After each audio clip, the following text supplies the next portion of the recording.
So all that being said, I know it's very uplifting, but what I mean when I talk about incivility, I want to make sure that we're all on the same page with the definition, is low intensity, deviant behavior like rudeness and discourteousness with or without the intent to harm others at work. And I think that piece about with or without intent to harm others is where it can be especially challenging, because people might not know that what they're doing or how they're behaving or communicating is contributing to feelings of uncivility. So all that being said too, I have to point out, I know I'm with a group of a lot of excellent leaders right now, and people are really looking to you for what to do. It's actually been found in surveys that when people are asked why are people uncivil, 25% say it's because their leaders are. So there's responsibility, of course, in being a leader, probably this year more than ever. And I do want to acknowledge that, if you're in that leadership role, this has been an incredibly hard year, emotionally, mentally exhausting. So I want to acknowledge all of you for the work that you've put in being a leader. It's been really, really hard. And of course, having this conversation about civility in the workplace, this is a hard conversation too, and thinking about what to do, how to approach it. And at our company, when we think about civility at work, what that really means is treating each other as human beings. It means treating each other with empathy, with kindness, with compassion every single day, every single moment. That's really what civility is to us. Emotions can be a great inhibitor to excellent communication. We're emotional creatures, all right? It's very common. We all have emotions. We respond with emotions first, typically.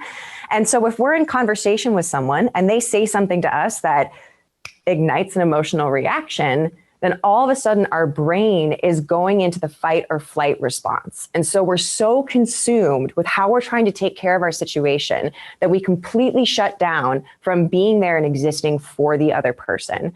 And especially when we're having all these difficult conversations that we're having, especially today, you can see where people can get into this emotional place and listening becomes even more challenging. All right, now all of that being said, all these little pieces that I've mentioned, it's really what Boyd spoke to earlier, which is that we end up listening to respond. We're super focused on what we want to say and how we want to say it and when we're going to have the chance to say it, when in actuality, we really need to exist for other people and listen to understand. And listening to understand is one of, in my opinion, the most undervalued communication skills at work.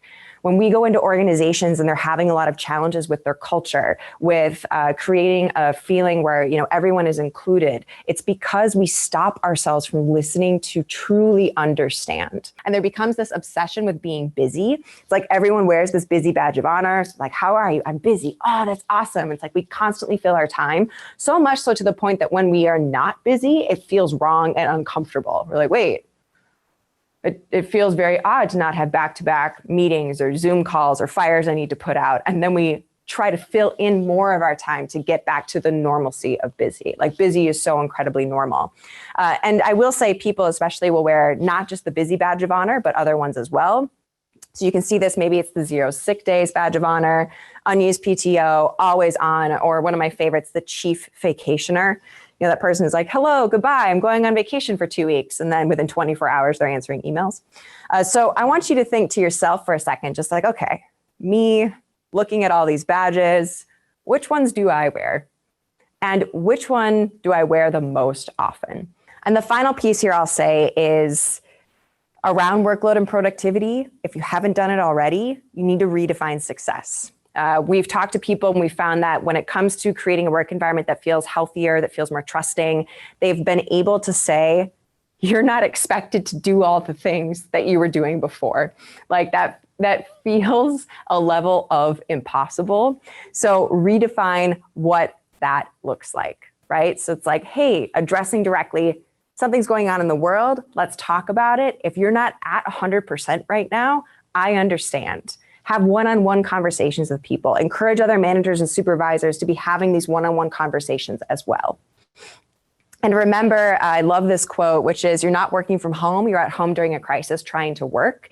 And I will say that, you're at home right now, maybe you're at work right now during 2020 trying to work. And this idea that we have to stay focused on productivity is so challenging because productivity is for machines, it's for robots, it's not for people.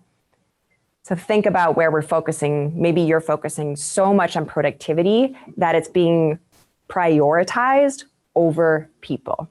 Because when that productivity, when profit is prioritized over people, that can lead to an uncivil work environment.